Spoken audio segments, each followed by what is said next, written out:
بسم الله الرحمن الرحيم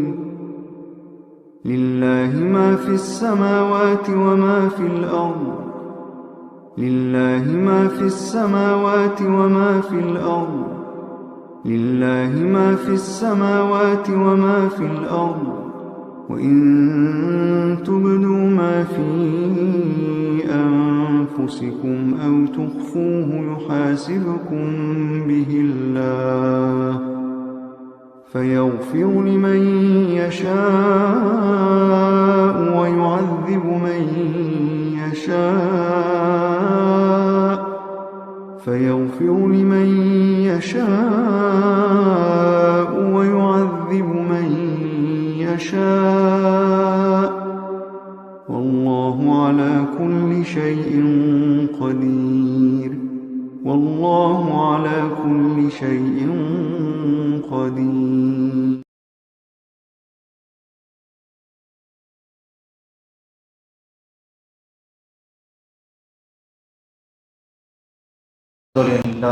الحمد لله رب العالمين والصلاة والسلام على سيد الأنبياء والمرسلين سيدنا محمد وآله وأصحابه أجمعين. قال الله تعالى: أعوذ بالله من الشيطان الرجيم. بسم الله الرحمن الرحيم. الف لام میم احسب الناس ان يتركوا ان يقولوا آمنا وهم لا يفتنون ولقد فتنا الذين من قبلهم فليعلمن الله الذين صدقوا وليعلمن الكاذبين. أم حسب الذين يعملون السيئات أن يسبقونا ساء ما يحكمون. من كان يرجو لقاء الله فإن أجل الله لآت وهو السميع العليم. ومن جاهد فإنما يجاهد لنفسه إن الله لغني عن العالمين. صدق الله العظيم. بزرگان محترم، سورۃ العنکبوت کی ابتدائی آیتیں اس وقت میں نے آپ کے سامنے تلاوت کرنے کی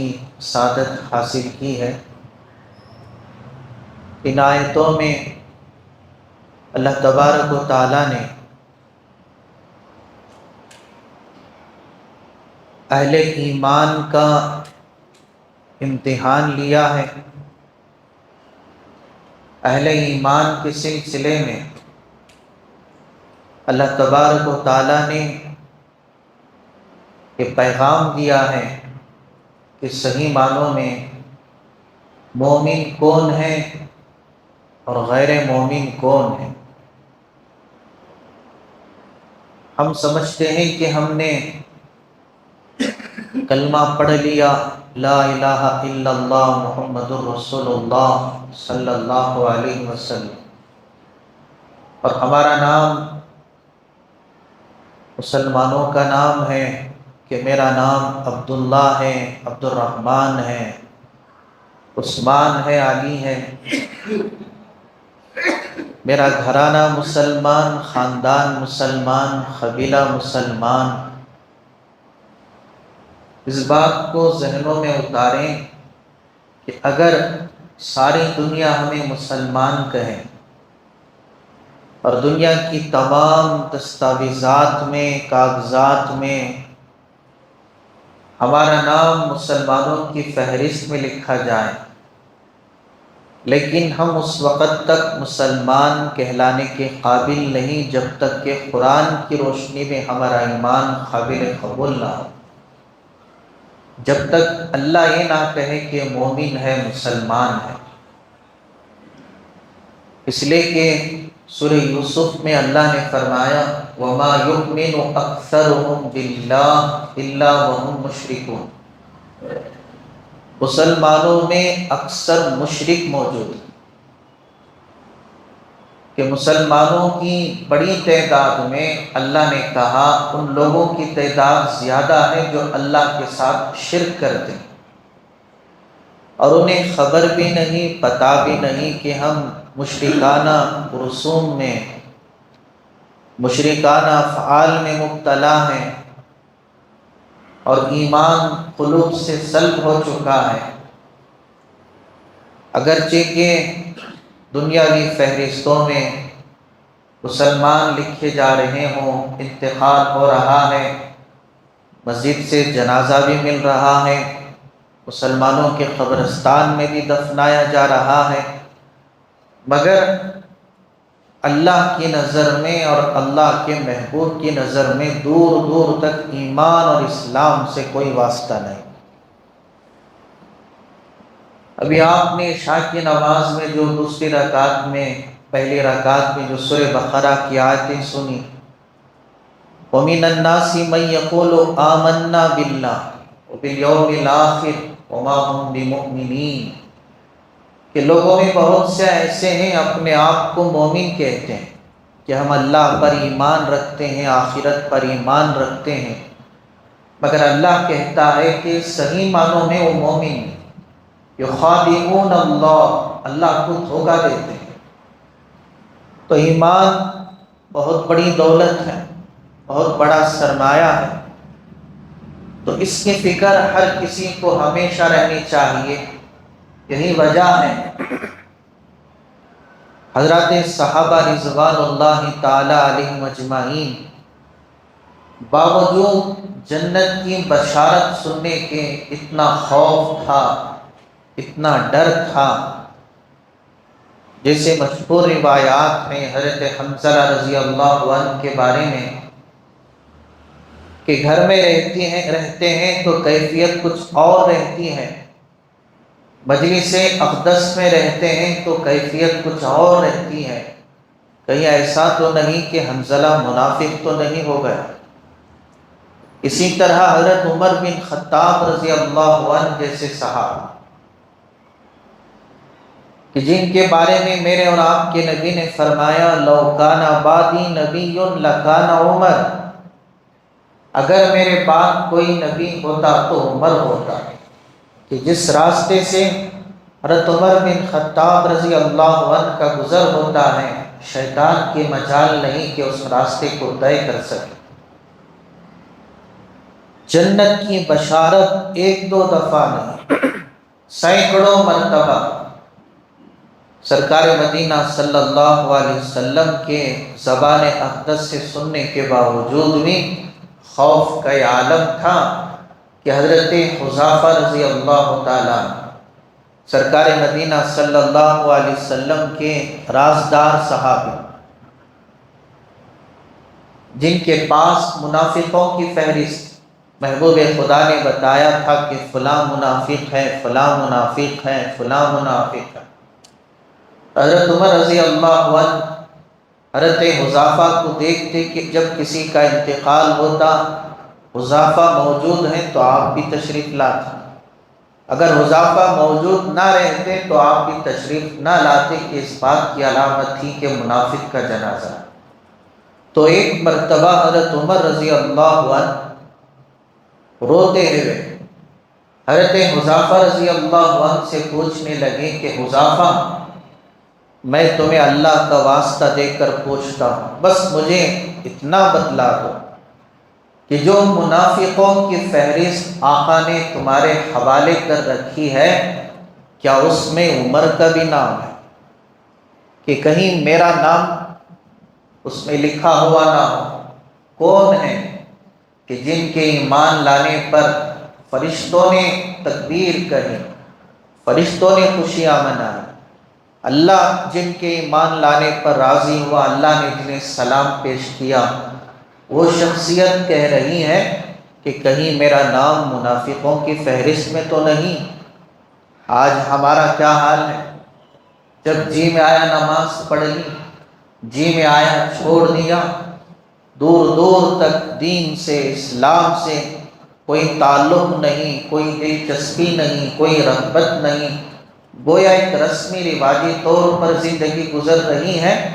پھر بھی ماشاءاللہ ہم سمجھتے ہیں کہ ہم پکے مومن ہیں، مسلمان ہیں،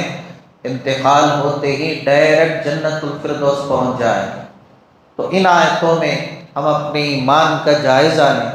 اللہ تعالیٰ نے فرمایا الف لام میم اللہ عالم بمرادہ، کہ اس کا معنی اللہ جانتا ہے، حروف مقطعات۔ احسب الناس ان یترکوا ان یقولوا آمنا وهم لا یفتنون، لوگ کیا سمجھتے ہیں کہ انہیں چھوڑ دیا جائے گا کہ صرف وہ اتنا کہہ لیں کہ ہم ایمان لائے، ہم مومن ہیں، ہم مسلمان ہیں، ہم نے کلمہ پڑھ لیا، وَهُمْ لَا يُفْتَنُونَ، اور انہیں آزمایا نہیں جائے گا،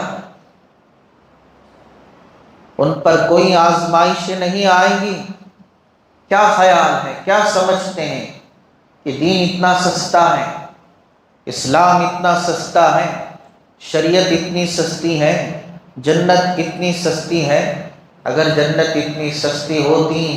شریعت اور اسلام اور دین اتنا سستا ہوتا، تو میدان کربلا میں سیدنا حسین رضی اللہ عنہ کو سر کٹانے کی ضرورت کیا تھی؟ اپنے معصوم بچے عبداللہ کو شہید کروانے کی ضرورت کیا تھی؟ جبکہ ماں کے گود میں کھیل رہے تھے، اسی وقت جنت کی سرداری مل گئی تھی۔ تو اللہ نے فرمایا ایمان کوئی معمولی چیز نہیں ہے۔ سورہ بقرہ میں اللہ کا فرمان ہے ام حسبتم، کیا خیال ہے تمہارا، کیا سمجھتے ہو، ان تدخلوا الجنہ، ایسے ہی جنت میں داخل ہو جاؤ۔ ولما یأتکم مثل الذین خلوا من قبلکم، کہ تم پر کوئی آزمائش نہیں آئیں گی، تم پر وہ چیزیں نہیں آئیں گی جو تم سے پہلے لوگوں پر آئیں۔ کیا کچھ حالات نہیں آئے؟ مستہم البأساء والضراء،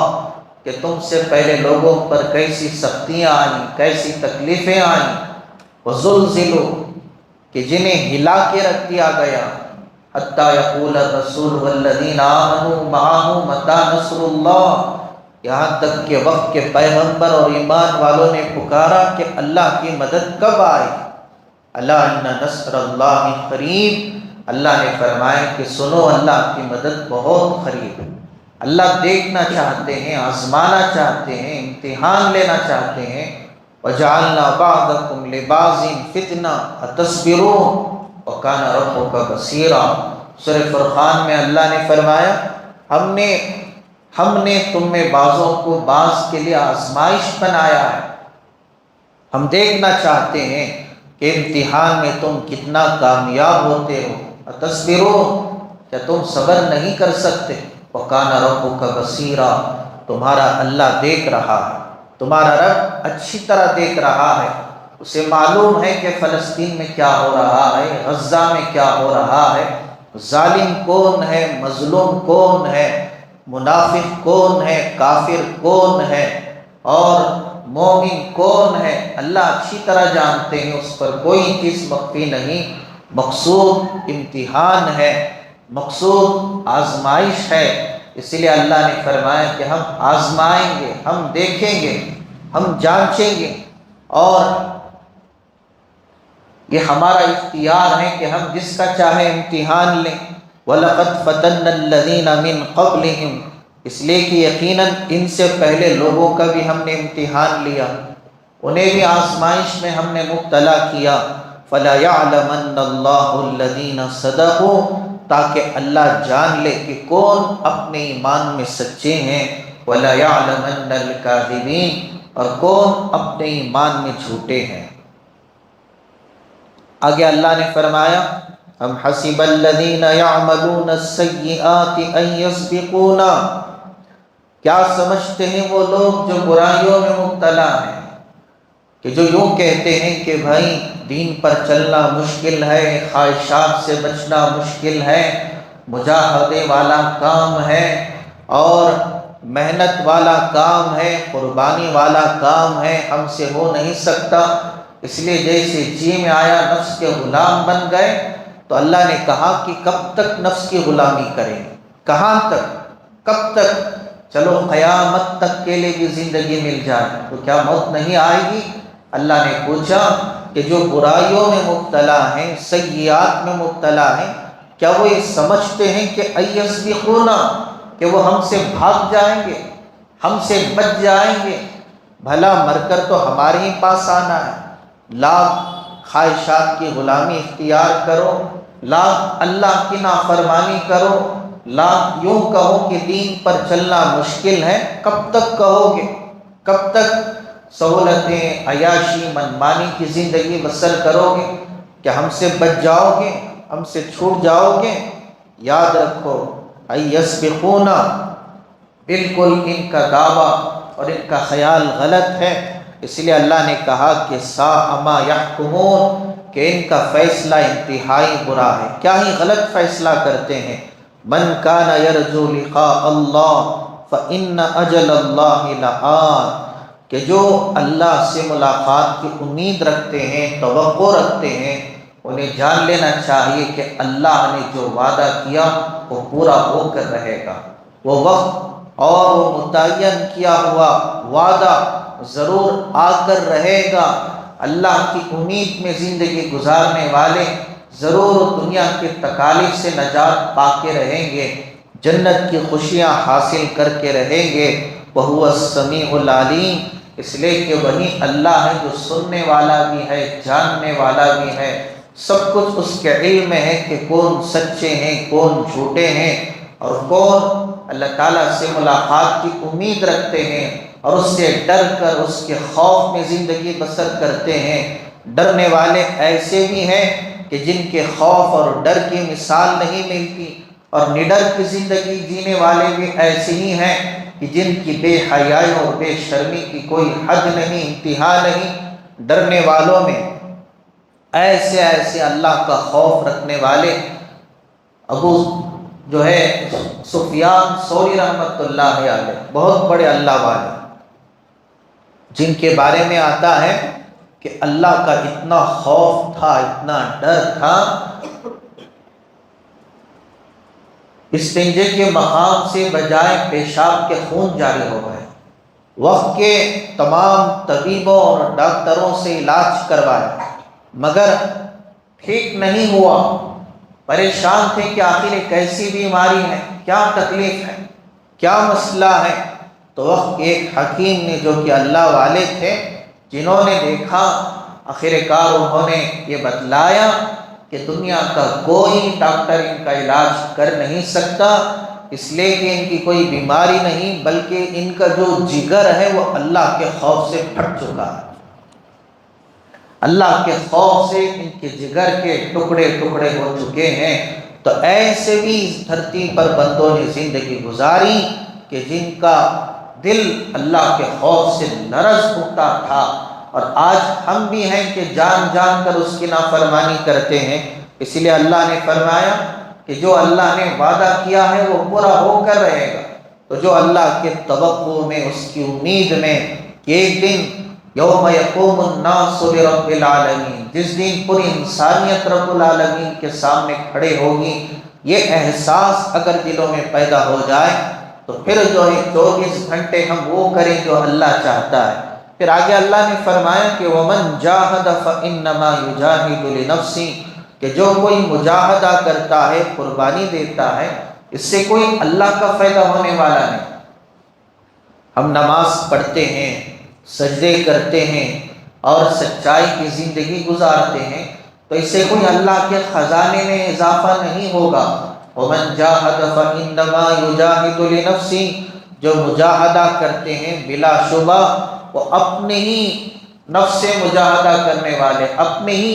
ذات کے لیے مجاہدہ کرنے والے ہیں، اپنے ہی نفس کو فائدہ پہنچانے والے ہیں۔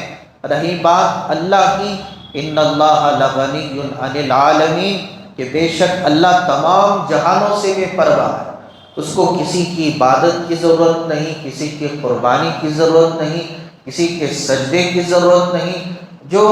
ڈر کر سچائی کی زندگی جیتے ہیں انہی کا بھلا ہے، اور جو منمانی کرتے ہیں انہی کا نقصان ہے، اللہ کا کچھ بگڑنے والا نہیں۔ جو اللہ سے ڈر کر صحیح زندگی جیتے ہیں تو ان کا رزلٹ تو یہ ہے کہ والذین آمنوا وعملوا الصالحات، اور جو لوگ ایمان لائیں اور نیک اعمال بجا لائیں لَنُكَفِّرَنَّ عَنْهُمْ سَيِّئَاتِهِمْ، ضرور ہم ان کے سیئات کو مٹا دیں گے، وَلَنَجْزِيَنَّهُمْ أَحْسَنَ الَّذِي كَانُوا يَعْمَلُونَ، اور ان کے اعمال کا بہترین بدلہ ہم انہیں عطا فرمائیں گے۔ پھر آگے اللہ نے فرمایا وَوَصَّيْنَا الْإِنسَانَ بِوَالِدَيْهِ حُسْنًا، اور ہم نے انسان کو اس کے والدین کے سلسلے میں حسن سلوک کی تاکید کر رکھی ہے۔ درمیان میں یہاں جو ہے اللہ، ایمان اور اسی طرح صادقین کاذبین کا ذکر کرتے ہوئے، امتحان کا تذکرہ کرتے ہوئے، درمیان میں جو والدین کے سلسلے میں جملہ لایا، کیوں لایا اس کو سمجھنے کی کوشش کریں۔ فرمایا کہ ہم نے انسان کو یہ بتلایا ہے کہ اس کے باپ کا کیا مقام ہے، ماں کا کیا مقام ہے۔ ماں باپ کے سلسلے میں حسن سلوک کی ضرور ہم نے وصیت کر رکھی ہے، تاکید کر رکھی ہے کہ تمام رشتوں میں سب سے عمدہ، سب سے اعلیٰ، سب سے بہترین رشتہ ماں باپ کا ہے۔ لیکن جہاں تک دین کی بات ہے، شریعت کی بات ہے، اسلام کی بات ہے، یاد رکھیں اگر دین میں چلنے میں اگر ماں باپ پہ رکاوٹ پیدا کرنے والے ہو جائیں تو اس سلسلے میں تمہیں کیا کرنا چاہیے؟ اللہ نے فرمایا وَإِن جَاهَدَاكَ لِتُشْرِكَ بِي مَا لَيْسَ لَكَ بِهِ عِلْمٌ فَلَا تُطِعْهُمَا،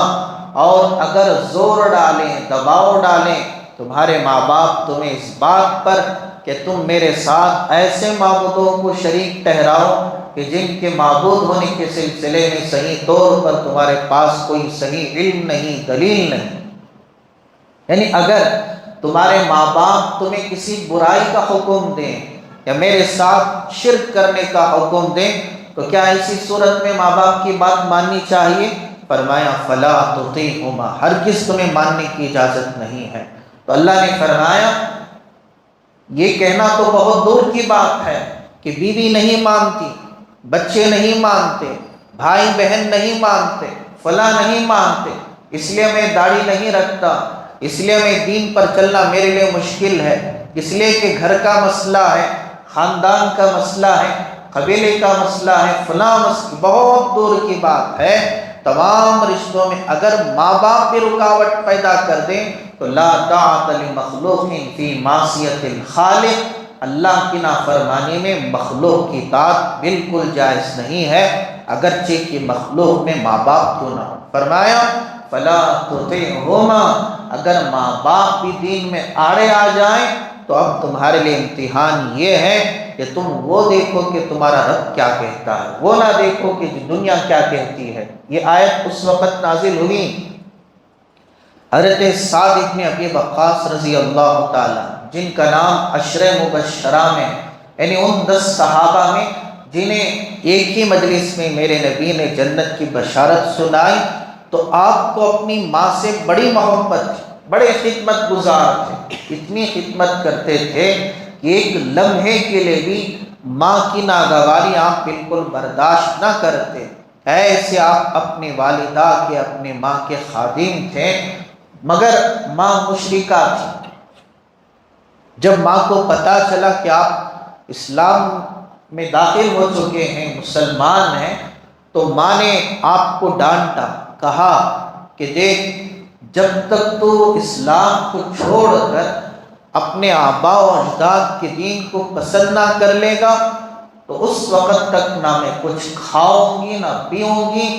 روایتوں میں ہے کہ 3 دن تک لگاتار بھوکی رہی، 3 دن تک پیاسی رہی، اور کہا کرتی تھی کہ اگر بھوکی اور پیاسی کی حالت میں میری موت آ گئی تو اس کا ذمہ دار تو ہے، اور تو ہی میرا قاتل ثابت ہوگا، اور ساری دنیا تجھے تانا دے گی۔ جب تک تو اسلام کو نہیں چھوڑ دے گا میں کھانے کو ہاتھ تک نہیں لگاؤں، ایک لقمہ بھی اپنے حلق میں نہیں اتاروں۔ لیکن دیکھیے حضرت سعد ابن ابی وقاص رضی اللہ عنہ، جب یہ آیت نازل ہوئی، جب کہ ماں سے بے پناہ محبت کرنے والے تھے، ماں کی خدمت میں آئے، کہنے لگے کہ اے اماں، صرف تیری ایک جان نہیں، صرف تیری ایک جان نہیں، اگر تجھ میں 100 جانیں ہوں، 100 روحیں ہوں، اور ہر مرتبہ تو بھوکے رہ کر اس وجہ سے کہ میں دین سے نہیں ہٹ رہا ہوں، تو بھوکی رہ کر پیاسی رہ کر مر جائے، ایک ایک روح تجھ سے نکلتی رہے، 100 جانیں بھی نکل جائیں، تب بھی میں اسلام کو چھوڑ نہیں سکتا، تب بھی میں دین کو چھوڑ نہیں سکتا۔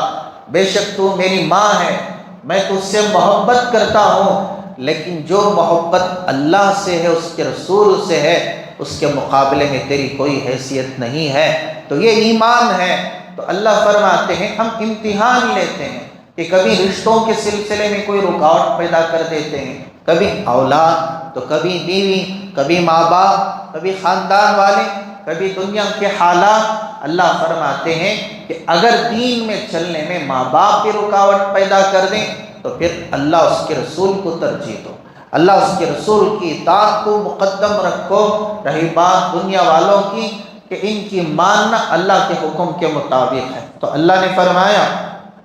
الیہ مرجعکم، اس لیے کہ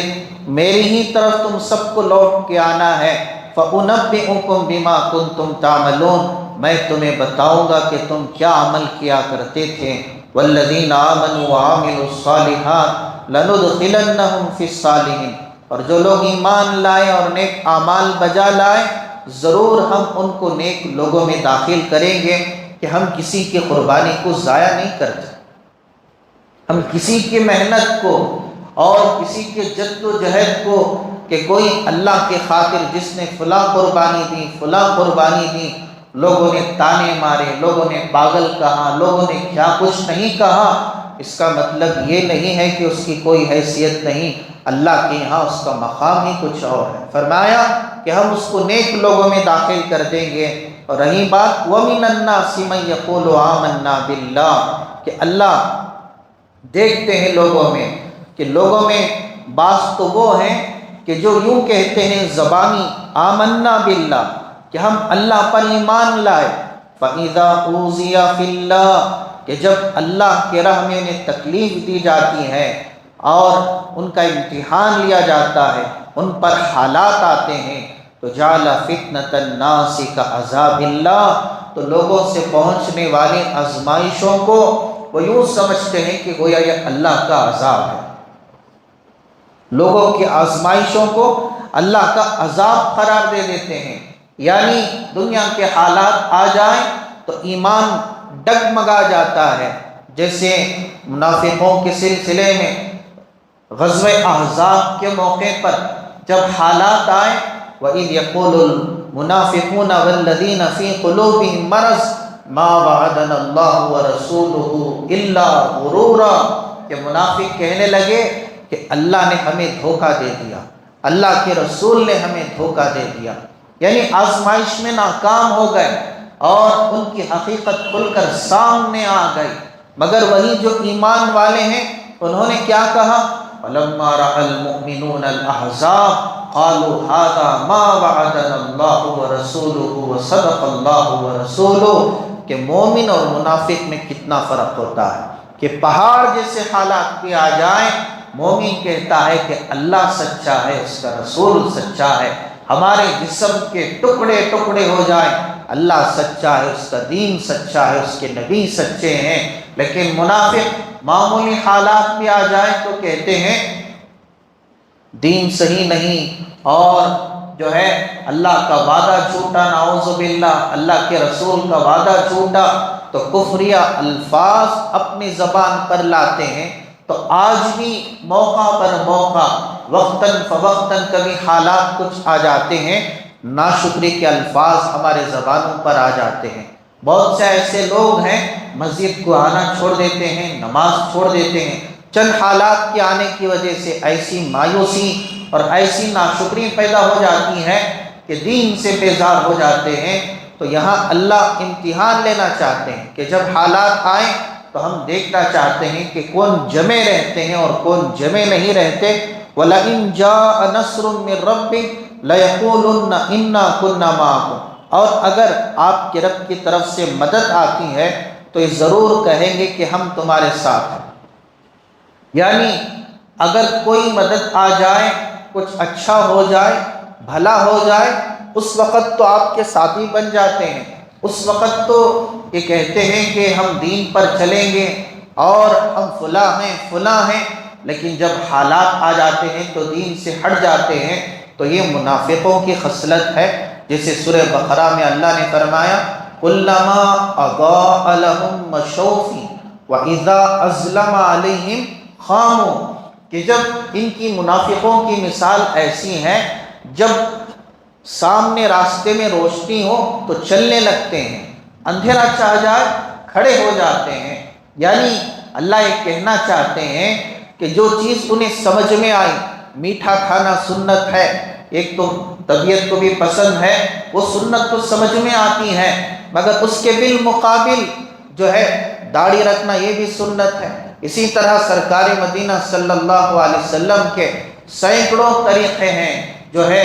آپ نے جنہیں شریعت قرار دیا، فرض ہے، واجبات ہیں، سنن ہیں، طوعاً او کرہا، ہر حال میں مانو، دل چاہے